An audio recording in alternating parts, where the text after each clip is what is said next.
சின் அவனோட அந்த மார்ட்டோட என்ட்ரன்ஸ்க்கும் அவங்களுக்கு நடுவுல ஃபுல்லாக பேரியரை உருவாக்குனால 2 பேருமே தனித்தனியாக பிரிஞ்சுட்டாங்க. இவங்க வெளியில் மாட்டிக்கிட்டாங்க. வர வர ஜாம்பிஸோட எண்ணிக்கையும் அதிகமாகிட்டே போகுது. அவங்களால சமாளிக்கவும் முடியலை. அந்த 2 பேருமே நார்மல் ஹியூமன்ஸ் தான். அவங்களுக்கு எந்த ஒரு ஸ்கில்லுமே இல்லை. இந்த சைக்கோ பார்த்துட்டு மட்டும்தான் ஒரு ஸ்கில் இருக்குது. இவங்க 2 பேர்த்தையும் நம்ம யூஸ் பண்ணி நம்ம தப்பிச்சிடலாம் அப்படின்னு சொல்லிட்டு அவங்க 2 பேர்த்தையுமே ஜாம்பிட்ட மாட்ட வச்சுட்டு இந்த சைக்கோ பார்த்து ஒரு சைடு தப்பிக்க ட்ரை பண்ணுறான். பட் அவங்க 2 பேர்த்தையுமே ஈஸியாக அந்த ஜாம்பிஸ் கொண்டுட்டு மொத்தமாக இவனை கேப்சர் பண்ணிடுது.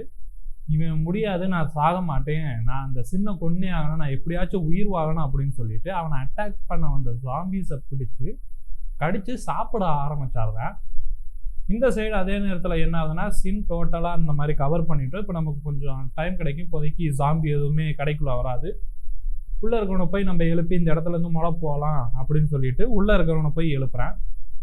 அவன் ரொம்ப பயந்து போய் எழுந்திருக்கிறான். ஏன்னா அந்த இடத்துல ஆல்ரெடி அந்த சைக்கோ பார்த்து மற்றவங்களும் சேர்ந்து இருக்கிறவங்களெல்லாம் கொன்னுறாங்க. அந்த சாக்கில் தான் அவன் மயங்கி போயிருந்தேன். இப்போ ஏந்துட்டோடனே அந்த சாக்கிலேயே அப்படியே இருக்கிறேன்.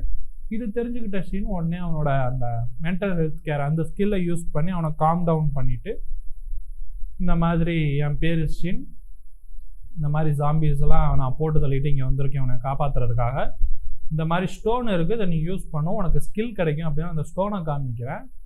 இந்த சைடில் இருக்கிற இவனுக்கு ஒரே பயம். ஏன்னா அந்த ஸ்டோன்ஸ்லாம் வந்து இதுக்கு முன்னாடி அந்த சைக்கோபாத் ஹியூமனை கில் பண்ணி அவங்களுக்குள்ளே இருந்தேன், ஒருவேளை இதுவும் அதே மாதிரி தானே இருக்கும் அப்படின்னு அந்த ஸ்டோனை நல்லா பார்க்குறப்ப அதோட ஆரா வந்து வேறு மாதிரி இருக்குது. அப்போ தான் சின் சொல்கிறேன், இது ஜாம்பிஸை கொண்டு தான் எடுத்தேன், நீ பயப்படுற மாதிரி ஹியூமன்ஸ் யாரையும் கொண்டு எடுக்கலாம் அப்படின்னு சொல்லவும் அந்த புதுசாக இருக்கிறவன் அந்த ஸ்டோனை வாங்கிக்கிட்டு அவனோட ஸ்கில்லை அவேக்கன் பண்ணுறான். இந்த கடையில் இருக்கிறவன் யாருன்னா அவன் ஒரு குக், அவனோட பேர் ஹமீன். ஹமீன் வந்து ஸ்கில் ஆக்டிவேட் பண்ணுறான். ஏன்னா அவன் வந்து குக்கிங்கில் ஸ்பெஷலைஸ்டாக இருக்கிறதுனால அவனுக்கு ஸ்கில் வந்து ஆக்டிவேட் ஆகுது. ஸோ சின்னுக்கு இப்போ தான் புரியுது, நார்மல் ஹியூமன்ஸால் ஆக்டிவேட் பண்ண முடியாது, பட் ஒரு பர்சன் ஒரு இதில் ஸ்கில்ஃபுல்லாக இருந்தால் அவங்களுக்கு அது ஸ்கில் வந்து ஆக்டிவேட் ஆகும் அப்படிங்கிறது அவனுக்கு தெரிஞ்சிருக்குது. நெக்ஸ்ட்டு இவன் காப்பாற்றினதுக்கு தேங்க்ஸ் சொல்கிறேன். இந்த மாதிரி நான் என்ன ஸ்கில் உனக்கு கிடச்சிருக்குன்னு சின் கேட்குறப்ப நான் இந்த மாதிரி சமைக்கிறப்ப என்னோட மானம் வந்து அதில் இன்ஃப்யூஸ் ஆகும், அதை நீங்கள் சாப்பிட்டீங்கன்னா உங்களோட ஸ்டேட்ஸ்லாம் வந்து இன்க்ரீஸ் ஆகும், அந்த மாதிரி தான் எனக்கு நோட்டிஃபிகேஷன் காமிக்குது அப்படின்னு சொல்லிட்டு 4 நிமிஷம் இருங்க அப்படின்னு சொல்லிட்டு அவன் நேராக சமைக்க போயிடுறேன். சின் உடனே இப்போ இந்த இடத்த விட்டு தப்பிக்கணும், எப்படி தப்பிக்கலாம் அப்படின்னு பார்க்குறப்ப அவன்கிட்ட இருக்கிற மொத்த ஜுவல்ஸும் எடுக்கிறேன். ஒரு 20 பக்கத்தில் அந்த ரெட் கலர் ஸ்டோனும் ஒரு ஆரஞ்சு கலர் ஸ்டோனும் இருக்குது. இதை வச்சுட்டு நம்ம எப்படி தப்பிக்கிறது, நெக்ஸ்ட்டு என்ன பண்ணலான்னு யோசிக்கிறப்ப நோட்டிஃபிகேஷனில் இந்த மாதிரி உங்களை நீங்கள் அப்கிரேட் பண்ணிக்கலாம். ஏன்னா சின் வந்து இப்போ லெவல் எஃப்ல தான் இருக்கான். இன்னும் இடிசிடிஏ இப்படின்னு வரிசை அடுத்தடுத்த லெவல்ஸ்லாம் இருக்குது. ஸோ நீங்கள் இப்போ எஃப்ல இருந்து இ வரையும் போய்க்கலாம் அப்படின்னு காமிக்குது. நமக்கு எஃப்ல இருக்கிறதே ஒரு நல்ல ஸ்கில்ஃபுல்லாக தான் இருக்குது. இது இன்னும் ஈக்கு போனால் நம்ம இன்னும் ஸ்ட்ராங் ஆகிடுவோம். அட் த சேம் டைம் இப்போ வர வர நம்ம ஸ்கில் யூஸ் பண்ணால் நம்ம மானாவும் குறைஞ்சிக்கிட்டே வருது. அதனால் இப்போதைக்கு நம்மளை நம்ம அப்கிரேட் பண்ணிக்கலாம், அதான் கரெக்டாக இருக்குன்னு சொல்லிட்டு அவன்கிட்ட இருக்கிற அந்த ஸ்டோன்ஸ் எல்லாம் யூஸ் பண்ணி மொத்தமாக அவனை அப்கிரேட் பண்ணிக்கிறேன். அவனோட டோட்டல் ஸ்கில்ஸ் எல்லாமே அப்கிரேட் ஆகுது, மானாவும் இன்க்ரீஸ் ஆகிடுது. கரெக்டாக இந்த டைம் முடிகிறப்ப அந்த ஹமீன் குக் வந்து அவன் குக் பண்ணதை எடுத்துகிட்டு வந்து இந்தாங்க நீங்கள் இதை சாப்பிடுங்க அப்படின்னு கொடுக்குறேன். அதை சாப்பிட்டோன்னே ஆல்ரெடி அப்கிரேட் ஆகி இருந்தான், ப்ளஸ் சாப்பிட்டதுனால அவனுக்கு இன்னும் எக்ஸ்ட்ரா ஸ்டேட்டும் கிடச்சி உங்களுடைய பவர் லெவல் எல்லாம் 20% வரையும் இன்க்ரீஸ் ஆகிருக்கும் ஒரு குறிப்பிட்ட டைமுக்கு அப்படின்னு சொல்லி அவனுக்கு நோட்டிஃபிகேஷன் காமிக்குது. பரவாயில்ல, இதுவும் நல்லா தான் இருக்கும், ஒரு நல்ல ஆளை தான் பிடிச்சிருக்கும் அப்படின்னு சொல்லிட்டு அந்த ஹமீன்கிட்ட சின் வந்து இந்த மாதிரி உனக்கு என்னென்ன தேவையோ அந்த மாதிரி எல்லாமே எடுத்துக்க, இப்போ நம்ம இந்த இடத்த விட்டு போகலாம் அப்படிங்கிறப்ப அந்த ஹமீன் சொல்கிறா ஃப்ரண்ட்டில் தான் இந்த மாதிரி உட்டனில் ஏதோ ஃபுல்லாக பிளாக் பண்ணியிருக்கு, நம்ம எப்படி போகிறதுன்னு கேட்குறேன். நம்ம அந்த வழியில் போவேன்னா நம்ம புதுசாக பாதையை உருவாக்கி அதில் போகலாம் அப்படின்னு சொல்லிட்டு சின் வந்து அந்த கிரவுண்டை உடச்சி கீழே இருக்க சிவிஎஸ் சிஸ்டத்தை ஓப்பன் பண்ணி அது வழியாக போகலான்னு பிளான் பண்ணி கீழே அந்த சிவிஎஸ் சிஸ்டத்துக்குள்ளே குதிச்சிட்றாங்க. 2 பேர் போயிட்டு இருக்காங்க. அப்போ மறுபடியும் ஒரு எர்த்குவேக் மாதிரி மொத்த நிலமும் ஆட ஆரம்பிக்குது. என்னன்னு பார்க்குறப்ப அந்த சீவேஜோட சைடு வாலை உடச்சிக்கிட்டு அந்த சைக்கோ பார்த்து ஜாம்பியாக மற்ற அந்த 2 பேர்த்தையுமே, அதாவது ஒரு உடம்புல 3 தலை இருக்கு, அந்த 3 பேர்த்தோட தலையை சேர்ந்த மாதிரி ஒரு ஜாம்பியாக அங்கே வந்து நிற்கிறேன். சின்ன ஒரு ஆச்சுன்னா இவங்க எப்படி இந்த இடத்துக்கு வந்தாங்க அப்படின்னு பார்த்துட்டு இருக்கேன். அவன் வந்துட்டு அந்த சைக்கோ பார்த்து உள்ளே வந்தவன் உடனே இன்னைக்கு நான் கொல்லாம விட மாட்டேன், என்னோட ப்ரையாரிட்டியை உன்னை போட்டு தள்ளுறேன் அப்படின்னு சொல்லிட்டு அவனை அட்டாக் பண்ணவன். சின் உடனே பின்னாடி இருந்த ஹமின்ட்டு நீ இப்போதைக்கு மார்க்கில் போய் ஒளிஞ்சுக்க, இவனை நான் முடிச்சுட்டு உன்னை வந்து நான் கூட்டிகிட்டு போகிறேன், ஏன்னா இங்கே சண்டை ரொம்ப பெருசாக நடக்க போதாட்டிருக்கு, இதுக்குள்ளே நீ மாட்டிக்கிட்டீங்கன்னா உனக்கு தான் பிரச்சனை அப்படின்னு சொல்லிட்டு அவனை தப்பிக்க வச்சுட்டு இவங்க 2 பேத்துக்குள்ளேயுமே இப்போ ஃபைட் ஆரம்பிக்குது. ஆல்ரெடி சின் வேற அப்கிரேட் ஆயிருக்கனால இந்த ஃபைட்டில் ஓரளவுக்கு அந்த சைக்கோபாத்தோட அந்த மூவ்மெண்ட்ஸ்லாம் ப்ரெடிக்ட் பண்ணிக்கிட்டு ஃபைட் கண்டினியூ ஆகிட்டே போயிட்டு இருக்குது. சிவிஹெச்க்குள்ள அந்த சைக்கோபாத்துக்கும் சின்னுக்கும் நடுவில் ஃபைட் போயிட்டே இருக்குது.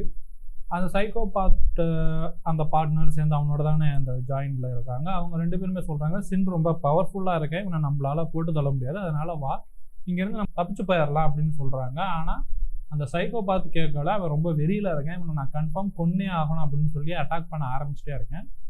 பட் சின் வந்து அப்கிரேட் ஆனதுனாலே அவனால் அந்த எனிமீஸோட மூவ்மெண்ட்ஸ் அடுத்து என்ன வரப்போகுதுன்னு ப்ரெடிக்ட் பண்ணுறதுனாலே ஒன்றுமே பண்ண முடியதில்லை. இந்த சப்பார்டினேட்ஸ் வேற சைக்கோபாத்துட்ட போகலாம்னு சொன்னதுனால அவன் கடுப்பாகி 2 பேர்த்தையுமே அவனோட சைடு ஹெட்ல இருந்து அவனே வெட்டி போட்டாடுறான்.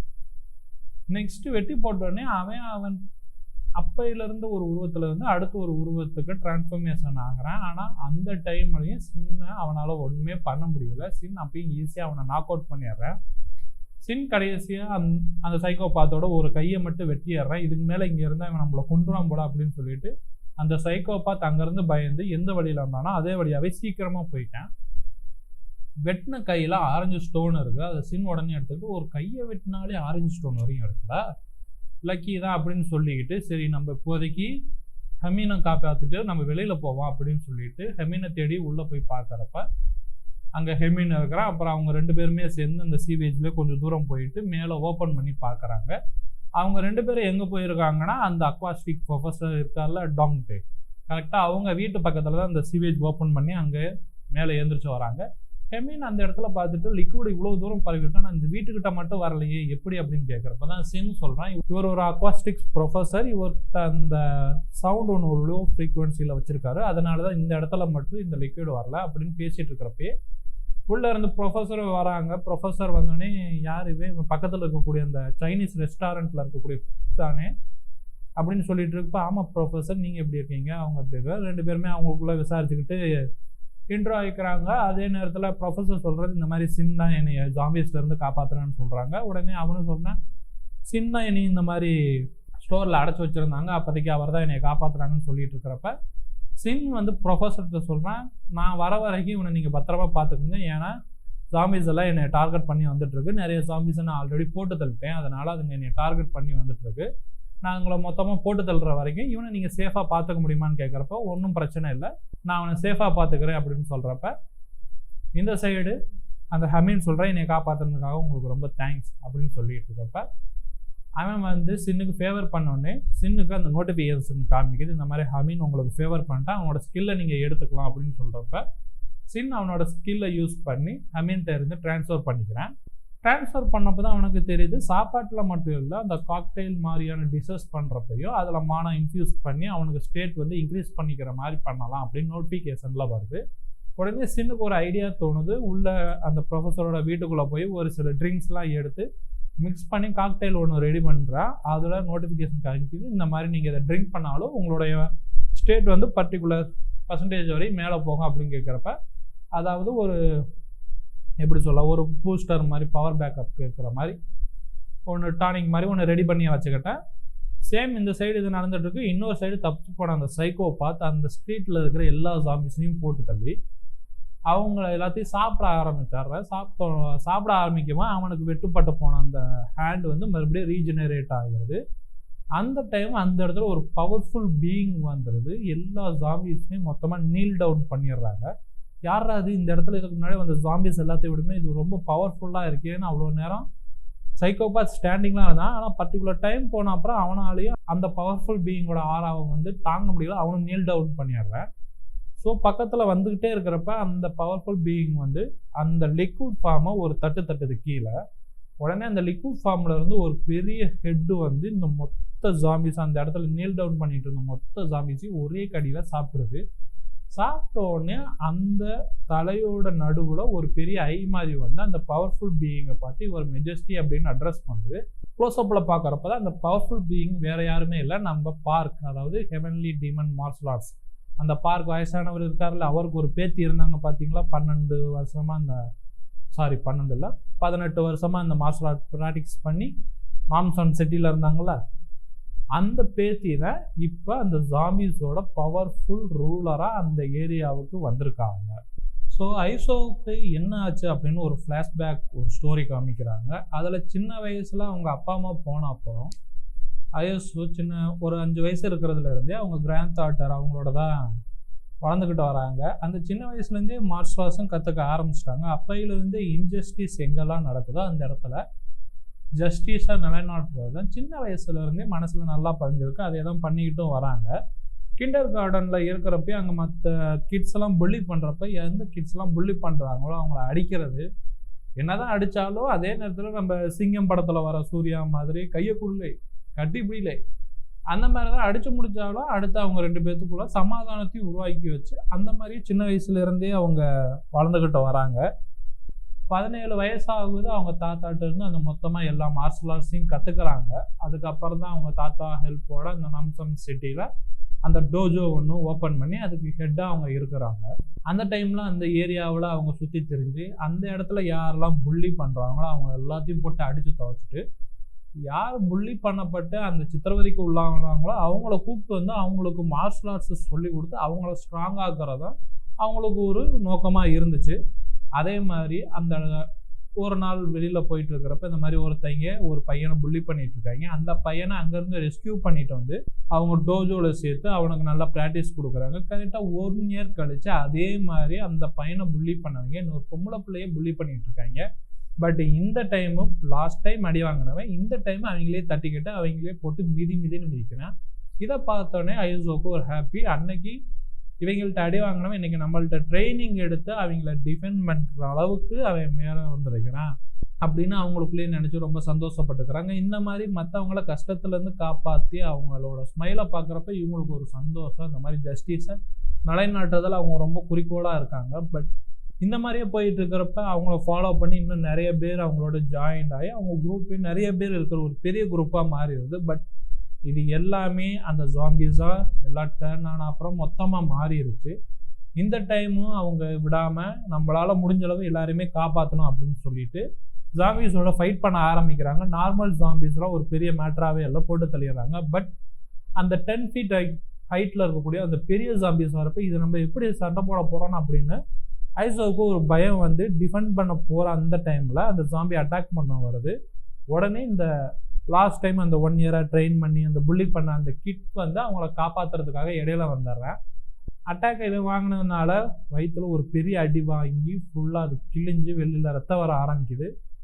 உடனே இதை பார்த்து ஐசோ அந்த 10 feet ஹைட் இருக்கிற அந்த ஜாம்பியை போட்டு தள்ளிட்டு இவங்கிட்ட வந்து எதுக்காக இந்த மாதிரி பண்ணேன், நான் சமாளிச்சிருப்பல அப்படின்னு சொல்கிறப்ப, நீங்கள் ஸ்டார்டிங்லேயே இதில் சேர்றப்ப எனக்கு நீங்கள் தான் கற்றுக் கொடுத்தீங்கன்னு நம்மளோட பவரை வச்சு மற்றவங்களை நம்ம காப்பாற்றணும், அதை தான் நானும் பண்ணேன், இவ்வளோ நாளும் நான் கற்றுக்கிறத வச்சு உங்களை நான் காப்பாற்றிட்டு எனக்கு அதுவே போதும், ரொம்ப சந்தோஷம் அப்படின்னு சொல்லிட்டு அவன் அந்த இடத்துல இறந்தும் போயிடுறான்.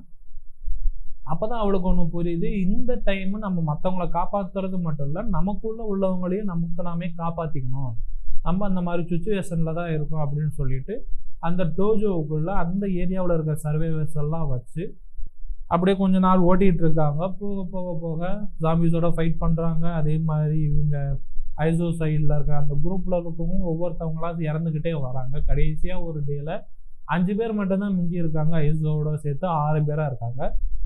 இறந்தவங்களுக்கு அவங்க அஞ்சலி செலுத்திட்டு இருக்கிறப்போ வானத்துலேருந்து கரெக்டாக அந்த மீடியாட்டர் அந்த வானத்துலேருந்து அந்த ஆஸ்ட்ராய்டுகள் கீழே விழுவுது. கரெக்டாக இவங்க இருக்கிற அந்த டோஜோவுக்குள்ளே தான் விழுவுது. விழுந்த உடனேமே ஐசோவை காப்பாற்றுறதுக்காக அந்த மீதி இருந்த 5 பேருமே முன்னாடி வந்து அந்த இம்பேக்டை வாங்கிக்கிறாங்க. வாங்கினோடனே அவங்க உடம்பும் மொத்தமாக பொசுங்கி போய் உருகி அந்த லிக்யூடாக மாறிடுது. அந்த லிக்யூடு ஐசோ உடம்புக்குள்ளே போயின்னா அவங்க அந்த ஜாம்பியாக டிரான்ஸ்ஃபர்மேஷன் ஆகிறாங்க. இந்த லிக்யூடு ப்ளஸ் அந்த மெம்பர்ஸ் வந்து லிக்யூடாகவும் மாறி ஐசோவுக்குள்ளேயும் போயிட்டாங்க. ப்ளஸ் ஐஎஸ்ஓ அந்த மார்ஷல் ஆர்ட்ஸில் வந்து மாஸ்டராக இருக்கிறனால தான் ஒரு அந்த ஜாம்பிலேயே பவர்ஃபுல் பீயிங்காக மாறிட்டாங்க. நெக்ஸ்ட் அவங்க அந்த டோஜோவில் இருந்து நேராக இந்த ஆர்டிசியன் வில்லேஜுக்கு வராங்க. வில்லேஜில் ஆல்ரெடி அந்த பெரிய லெவலில் லிக்யூட் பரவி இருக்குது. இவங்க இந்த இடத்துல வந்தோடனே அந்த லிக்யூட் எல்லாத்தையும் உள்வாங்கிக்க ஆரம்பிக்கிறாங்க. அதனால் அந்த லிக்யூடு அந்த இடத்துல இருக்கக்கூடிய எல்லா ஜாம்பிஸையும் மொத்தமாக முழுங்கிட்டு யுவர் மெஜஸ்டி என்கிட்ட இருக்கிற எல்லா பவரையுமே நீங்கள் எடுத்துக்கங்க அப்படின்னு சொல்லவும் ஐஎஸ்ஓ அந்த எல்லா பவரையுமே உள்வாங்க ஆரம்பித்தாரா. இந்த டைம் இன்னொரு சைடு சின் ஜாம்பிஸோட ஃபைட் பண்ணிட்டு இருக்கிறப்ப எல்லா ஜாம்பிஸுமே ஒரு இடத்துல நின்றுது, எதுவுமே அசையவே இல்லை. இதை பார்த்தோன்னே அவனுக்கு ஒரு ஆச்சரியம், என்ன இவ்வளோ நேரம் சண்டை போட்டுட்டு இருந்து எல்லாமே நின்றுச்சு, என்ன ஆச்சுன்னு பார்க்குறப்ப நோட்டிஃபிகேஷனில் இந்த மாதிரி அந்த சைக்கோபாத் செத்துட்டேன், இருந்தாலும் அவன்கிட்ட இருந்து வாங்கின அந்த ஃபியர் ஸ்கில் வந்து எதுவுமே பாதிப்பாகாது, உங்களுக்கு தான் சொந்தம் காமிக்கிறப்ப அவன் எப்படி செத்த என்ன ஆச்சு அப்படின்னு ஒரே குழப்பமாக பார்த்துட்டு இருக்கப்ப அவனுக்கு கீழே இருந்த லிக்யூட் எல்லாமே கொஞ்சம் கொஞ்சமாக பேக்கப் ஆகிட்டே போகுது. ஏன்னா அந்த சைடில் வந்து அயோசோ வந்து ஒவ்வொன்றா உறிஞ்சிட்டு இருக்கவோ இந்த சைடில் இருக்கிற அந்த லிக்யூட் கொஞ்சம் கொஞ்சமாக குறைஞ்சிக்கிட்டே வருது. இவன் பார்த்தோன்னா என்னாச்சு அப்படின்னு யோசிக்கிறப்ப செபாஸ்டின் மேலேருந்து பறந்து வந்துட்டு இந்த மாதிரி பார்க்கோட பேத்தி அயோசோ இருக்காங்களோ அவங்களும் இந்த மாதிரி ஜாம்பியஸாக மாறிட்டாங்க, உடனே வா நம்ம போகணும் அந்த இடத்துக்கு அப்படின்னு சொல்லிட்டு செபாஸ்டின் இந்த மாதிரி சொன்னோடனே சின் உடனே கேட்குற இந்த மாதிரி பார்க்குக்கு இந்த விஷயம் தெரியுமான்னு சொல்லிட்டு இருக்கு. பின்னாடி பார்க்கும் வந்துடுறாரு. எப்படின்னு பார்த்தீங்கன்னா சின் இங்கே வர்றதுக்கு சின்ட்ட செபாஸ்டின் வந்து சொல்கிறதுக்கு முன்னாடியே காகத்திட்ட இந்த மாதிரி எல்லாத்துலேயுமே சொல்லி அந்த காங்க எல்லாத்தையுமே அமுச்சு விட்டாரு.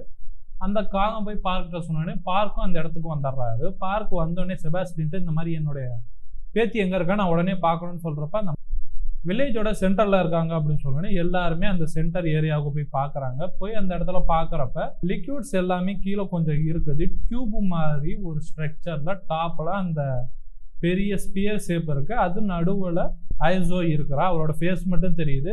சின்னுக்கு நோட்டிஃபிகேஷன் காமிக்குது இந்த மாதிரி அவள் போயினா மொத்தமாக டிரான்ஸ்ஃபார்ம் ஆக போகிறா, ஒன்ஸ் டிரான்ஸ்ஃபார்ம் ஆகிட்டா அவளை ஹியூமனாக மாற்ற முடியாது, அதுக்கு முன்னாடியே நீ அவளை எப்படியாச்சும் அழிக்க வேணாம், பட் அவளை அதுங்களாட்டி நீ கட்டுப்படுத்தி ஆகணும், அதுக்கு முன்னாடி இங்கே இருக்கிற நீ டியூப்லாம் உடைச்சாதான் அவளுக்கு தேவையான எனர்ஜி கிடைக்காது அப்படின்னு அவனுக்கு நோட்டிஃபிகேஷன் வருது. சரி அப்போ உடனே இருக்கிற டியூப்லாம் உடைச்சிடலான்னு சொல்லிட்டு அவனோட பவரை யூஸ் பண்ணி அந்த டியூப்ஸ் அடிக்கிறான். பட் ஒன்றுமே இம்பேக்ட் ஆகாமல் இருக்குது. என்ன பண்ணலான்னு யோசிக்கிறப்ப தான் பார்க்க சொல்கிறேன், வெளியிலேருந்து அடித்து ஒன்றும் ஆகலைன்னா உள்ளே இருந்து அடிக்கணும் அப்படின்னு சொல்லிட்டு உனக்கு நான் புதுசாக ஒரு டெக்னிக் காமிக்க போகிறேன், ஒன்ஸ் ஒரு டைம் தான் நான் காமிக்கப்பேன், அதனால் நல்லா பார்த்துக்க அப்படின்னு சொல்லிட்டு அந்த பார்க் வந்து இன்டர்னல் அப்ரோச் அப்படிங்கிற ஒரு டெக்னிக்கை காமிக்கிறேன். அதுபடி அடிக்கிறேன். அந்த டெக்னிக் படி அட்டாக் பண்ணுறப்ப அட்டாக் வந்து வெளியில் நம்ம இருந்து அட்டாக் பண்ணாலும் அதோட எஃபெக்ட் இன்டர்னலாக தான் ஆகும். ஸோ அதே மாதிரி இவன் அட்டாக் பண்ண ஆரம்பித்தோடனே கரெக்டாக இன்டர்னல்ல இருந்து அந்த டியூப் வந்து வெடிச்சிருது. மறுபடியும் கீழே பார்க் வந்தோடனே இந்த மாதிரி ஒன்ஸ் உனக்கு பார்த்தா புரியாது, அதனால நான் மறுபடியும் அட்டாக் பண்ணுறேன், நல்லா கவனிச்சுக்கன்னு சொல்கிறாரு. பட் சின்னுக்கும் வந்து அந்த அட்டாக் பின்னாடி இருக்கக்கூடிய அந்த ஸ்ட்ராட்டஜி எப்படின்னு புரிஞ்சிருச்சு. சின் என்ன நினச்சாருன்னா இந்த மாதிரி லோ ஃப்ரீக்குவன்சியை நம்ம வந்து கனெக்ட் பண்ணி இந்த அட்டாக்கோட அடித்தோம்னா கன்ஃபார்ம் நமக்கும் இந்த மாதிரி எஃபெக்டாக ஒரு அட்டாக் கிடைக்கும் அப்படின்னு சொல்லிட்டு எனக்கு இது புரிஞ்சிருச்சு, நான் இனிமேல் பார்த்துக்கிறேன்னு சொல்லிட்டு சின் வந்து அவனோட அந்த லோ ஃப்ரீக்குவன்சி சவுண்டோடு சேர்த்து இந்த டைம் அட்டாக் பண்ணுறான். பட் இந்த டைம் வந்து அட்டாக் சக்ஸஸ் ஆகிருச்சு. ஒரு 25% அந்த டியூப்ஸ் எல்லாமே அழிஞ்சிருச்சு. கீழே சின் வந்து லேண்ட் ஆன அப்புறம் அவனுக்கு இந்த மாதிரி நோட்டிஃபிகேஷன் காமிக்குது, இந்த மாதிரி குயினுக்கு போகக்கூடிய அந்த எனர்ஜி வந்து சஃபிஷியண்ட்டாக இல்லாதனால குயின் வந்து பாதிலேயே வேக்கனாக ஆகிட்டாங்க. குயின் வந்து இப்போ அன்ஸ்டேபிளாக இருக்காங்க. குயினோட மொத்த ஸ்டேஜ் வந்து ஃபினிஷ் ஆகலை. இதுதான் சரியான டைம், இந்த டைம்லேயே நீ அவளை கட்டுப்படுத்தி ஆகணும் நோட்டிஃபிகேஷன் வருது. இந்த டைம்லாம் வந்து பார்த்தீங்கன்னா மேலே இருக்க அந்த குக்கூன் உடஞ்சி வெளியில் அந்த குயின் ஜாம்பி வெளியில் வந்துடுது. இந்த மாதிரி பாதிலேயே நிறுத்துறதுனால சின் மேலே அந்த குயினுக்கும் ரொம்ப கடுப்பாகி அட்டாக் பண்ண போகுது. இந்த டைமில் 2 பேர்த்துக்கு ஃபைட் நடந்தால் பார்க்கு நடுவில் மாட்டிக்கிட்டு அவருக்கு ரொம்பவே டேமேஜ் ஆயிருன்னு சொல்லிக்கிட்டு சின் உடனே பார்க்கை பிடிச்சி வெளியில் காட்டுக்குள்ளே தூக்கி போட்டுறேன், நீங்கள் இந்த இடத்த விட்டு காலி பண்ணுங்கள், இங்கே இருந்தீங்கன்னா உங்களுக்கு தான் ஆபத்து அப்படின்னு சொல்லிட்டு அவரை அந்த இடத்த விட்டு போக வச்சோடனே இவங்க 2 பேர்த்துக்குமே ஃபைட் ஆரம்பிக்குது. என்னதான் சின் அப்கிரேட் ஆகி பவர் லெவல் கூட இருந்தாலுமே இந்த சைடு இருக்கிறது குயின் டோட்டலாக பவர் லெவல் வேறு லெவலில் இருக்குது. சின்னால் அந்த இடத்துல தாக்கு பிடிக்கவே முடியல.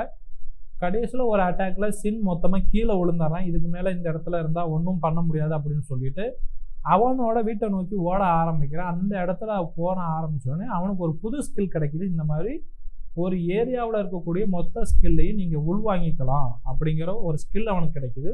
ஸோ வீட்டுக்கு பக்கத்தில் போனோடனே இந்த மாதிரி ஒரு பெரியர் மாதிரி கிரியேட் பண்ணி அந்த இடத்துல இருக்கக்கூடிய செபாஸ்டின், அந்த ஜங், பார்க், அப்புறம் அந்த சைக்காட்டிஸ்ட் டாக்டர் அவங்களோட இருக்கிற மொத்த மானாவையும் இவன் உள்ளுக்குள்ளே எடுத்துக்கிட்டு பவர் சோர்ஸ் இவனுக்குள்ளே நிறையாவே போகுது. இவனோட மானா வேறு லெவலில் இன்க்ரீஸ் ஆகிடுது. ஸோ இந்த டைம் ஃபைட் பண்ணால் கரெக்டாக அவளை கட்டுப்படுத்திடலாம்னு சொல்லிட்டு இப்போ செகண்ட் ரவுண்ட் ஆரம்பிக்க போகுது. 2 பேருமே செகண்ட் ரவுண்ட் ஃபைட் பண்ண ஆரம்பிக்க போகிறாங்க. சின் அப்போ இந்த பெரிய சைஸ் கால் மாதிரி மரத்தாலான கால் வானத்துலேருந்து கீழே வந்து அந்த குயின் மேலே அடிக்கிறதுக்காக வராது. அதாவது இந்த படத்துல புத்தாவோட ஹேண்ட் மேலேருந்து வந்து மங்கி கிங் மேலே விழுவும்ல. ஸோ அந்த மாதிரி ஒரு பெரிய சைஸ் வுட்டன் லெக் வந்து அந்த குவீன் ஜாம்பி மேலே விழுவுது. பட் குவீன் ஜாம்பி அதை ஈஸியாக டிஃபீட் பண்ணிடுறா. இதை பார்த்துட்டு இருந்த சின் நெக்ஸ்ட்டாக வந்து ஒரு பெரிய சைஸ் கையை வச்சு அட்டாக் பண்ணுறேன். பட் இந்த தடவை ஓரளவுக்கு ஒர்க் அவுட் ஆகுது. பட் இருந்தாலும் அது மட்டுமே பாராது. 2 பேருமே மாற்றி மாற்றி வரிசையாக சண்டை போட்டுக்கிட்டே இருக்காங்க. சின் அவனோட அந்த ப்ரிடிக்ஷன் மூவ்மெண்ட்டை பயன்படுத்தி எனிமி நெக்ஸ்ட் என்ன பண்ண போகிறாங்க அப்படிங்கிறத ஓரளவுக்கு கணிச்சு ஃபைட் பண்ணிட்டு இருக்கேன். ஆனால் போக போக போக குவீன் ஜாம்பி ரொம்ப ஃபாஸ்டர் ஆகிட்டே போகிறாங்க. இந்த சைடு இன்னொரு சைடு பார்க்குறப்ப டாக்டர் அதை பார்த்துட்டு இப்போதைக்கு இந்த சண்டை ஒன்றும் தப்பாக முடிஞ்சிடாதுல அப்படின்னு ரொம்ப வருத்தப்பட்டு கேட்குறப்ப தான் அந்த சைடு பார்க்கு அவரோட ஃப்ளாஷ்பேக்கில் நினச்சி பார்க்குறாங்க. இந்த ஏர்லி ஸ்டேஜில், அதாவது பார்க்கோட இளமையான காலத்தில் அவன் ரொம்ப அரகண்ட்டாக இருந்திருக்கேன். மார்ஷல் ஆர்ட்ஸ், ஏன்னா அந்த வம்சாவளியில் அவன் தான் அடுத்த மார்ஷல் ஆர்ட்ஸாக இருந்தவன். அவனுக்கு எல்லாமே மார்ஷல் ஆர்ட்ஸில் தெரியும். ரொம்ப பவர்ஃபுல்லாகவும் அந்த ஸ்டேஜில் இருந்ததுனால மற்ற எதை பற்றியுமே அவன் கவலைப்படல. மற்றவங்களை வந்து கஷ்டப்படுத்துறதையே அவன் இன்னும் ஒரு பொருட்டாக எடுத்துக்கல. அவனோட வே ஆஃப் தாட்லேயே தான் எல்லாத்தையுமே பார்த்துட்டு இருந்தான். இந்த மாதிரி அந்த டைமில் அவனுக்கு ஒரு சன் இருந்தான். பட் அந்த சன்னோட சின்ன சின்ன அச்சீவ்மெண்ட்டையும் அவன் பொருட்படுத்தாமல் இந்த மாதிரி என் லெவலுக்கு உன்னால் வர முடியல டிமோட்டிவேட் பண்ணிக்கிட்டே இருக்கேன். ஒரு கட்டத்தில் அந்த சன்னுக்கு 20 வயசாகிறப்ப வீட்டை விட்டுட்டு வெளியே போயிடுறேன். இந்த மாதிரி நான் இதுக்கு மேலே உங்களுக்கு டிஸ்கரேஜாக இருக்க விரும்பலை, அதனால் நான் இந்த வீட்டை விட்டு வெளியே போகிறேன், உங்களோட உடம்பை பார்த்துருங்க அப்படின்னு சொல்லிட்டு அவன் வெளியே போயிடறான். பட் அந்த டைம்லையும் இவன் அரகண்ட்டாக இவன் ஒரு சரியான லூசர், அதான் கடைசியில் போயிட்டேன் அப்படின்னு சொல்லிட்டு அவன் அந்த மாதிரியே மார்ஷல் ஆர்ட்ஸையே பிடிச்சிக்கிட்டு போயிட்டே இருக்கான். ஒரு குறிப்பிட்ட வருஷம் போன அப்புறம் இந்த மாதிரி ஒரு 2 பேர் வந்து நீங்கள் ஹயன்சன் சன் ஹயனோட அப்பா தானே, இந்த மாதிரி உங்களோட மகனும் மருமகளும் ஒரு கார் ஆக்சிடெண்ட்டில் இறந்துட்டாங்க, நீங்கள் ஃபியூனரலில் வந்து கலந்துக்கணும் அப்படின்னு சொல்கிறாங்க. இவனும் ஃபியூனரலில் போய் பார்க்குறேன். அங்கே பார்க்குறப்ப பேத்தி மட்டும் ஒரு ஓரமாக உட்காந்து அழுதுகிட்டு இருக்காங்க. பேத்தி பார்த்தோன்னே இவங்க தான் தன்னோட தாத்தான்னு தெரிஞ்சுக்கிறாங்க. ஏன்னா கையில் ஒரு ஃபோட்டோ இருக்கு, அவங்க அப்பா ஃபோட்டோவும் பார்க்கோட ஃபோட்டோவும் சேர்ந்துருக்கிறத பார்த்து இவங்க தான் தன்னோட தாத்தான்னு தெரிஞ்சுக்கிட்டு ஓடி போய் தாத்தாட்ட கட்டி பிடிச்சி அழுகுறாங்க. அப்புறமா பார்க் அவங்க பேத்தியை கூட்டிகிட்டு இங்கே வீட்டுக்கு வந்துடுறாங்க. அவனோட லேட்டஸ்ட் ஸ்டேஜில், அதாவது ஏர்லி ஸ்டேஜில் ரொம்ப அரகண்ட்டாக இருந்தான். பட் லேட்டஸ்ட் ஸ்டேஜில் குழந்தைய பார்த்துக்க ஆரம்பிக்கிறான். ரொம்ப கஷ்டமான ஜாப் தான். அவனுக்கு போக போக போக அந்த அரகன்ஸ்லாம் கொஞ்சம் கொஞ்சமாக குறைஞ்சா அவனும் கொஞ்சம் கைண்ட் ஹார்ட்டடாக மாறிக்கிட்டே வரான். எவ்வளோ பெரிய ஆளாக இருந்தாலும் ஒரு குழந்தைய பார்த்துக்கணுன்னு வரப்போ ரொம்பவே கஷ்டமான விஷயம். மற்ற என்ன விஷயம் அவன் பெருசாக பண்ணியிருந்தாலும் ஒரு குழந்தைய பார்த்துக்கிறது ரொம்ப கஷ்டமான விஷயம். லேட்டராக போக போக அவனுக்கு அது ரொம்ப புரிய ஆரம்பிக்குது. அவன் செஞ்ச தப்பெல்லாம் ஒவ்வொன்றா அவனுக்கு தெரிய ஆரம்பிக்குது. அதே நேரத்தில் பேத்திக்கு மார்ஷல் ஆர்ட்ஸும் சொல்லித்தர ஆரம்பிக்கிற. இந்த மாதிரி பேத்திக்கிட்ட great power comes with great responsibility, நம்ம ஸ்பைடர் மேனோட அங்கிள் பென்னோட டைலாக்கையும் இவர் தன்னோட பேத்திக்கிட்ட சொல்லி இவரை வளர்க்க ஆரம்பிக்கிறார். அவர் பேத்தி அதே மாதிரி ஜஸ்டிஸை நிலைநாட்டுறதுல ரொம்ப ஆர்வம் தான். பட் அந்த மாதிரி அரகண்ட்டாக இல்லாமல் கைண்ட் ஹார்ட்டடாக அவங்களும் வளர்ந்துக்கிட்டே வராங்க. பேங்க் ராபரியை தடுக்கிறது, புள்ளி பண்ணுறவங்கள தடுத்து நிறுத்துறது, இந்த மாதிரி அவங்களுடைய பேத்தி ரொம்ப ஃபைன் யங்காளாக வந்துகிட்டே இருக்காங்க. ஒரு கட்டம் வந்தோடனே மொத்தமாக எல்லாத்தையும் மாஸ்டர் பண்ண அப்புறம் தான் இந்த மாதிரி டோஜோ ஓப்பன் பண்ணி கொடுத்து அங்கே இருக்க சொன்னது. ஸோ இந்த மாதிரி ஃப்ளாஷ்பேக் எல்லாத்தையும் அவர் நினச்சி பார்த்த அப்புறம் பார்க் வந்து ஜுங் கிட்ட இந்த மாதிரி என்னோட பேத்தி சுயநினைவுக்கு வந்த அப்புறம் அவளோட தாத்தா அவளை ரொம்ப லவ் பண்ணதா சொல்லுங்க அப்படின்னு சொல்லிட்டு அவளோட பவர் எல்லாத்தையும் மொத்தமாக திரட்ட ஆரம்பிக்கிறேன். ஏன்னா அந்த டீமன் மார்ஷல் ஆர்ட்ஸில் கடைசி ஃபார்ம் ஒன்று இருக்குது, அதை யூஸ் பண்ணோம்னா எப்படியாச்சும் அவளை கொண்டாந்துடலாம் அப்படிங்கிற ஒரு ஐடியாவில் பார்க் வந்து அவனோட மொத்த பவரையும் ஒன்றா சேர்த்துக்கிட்டு அவனும் இப்போ சண்டைக்குள்ளே குதிச்சிட்றான்.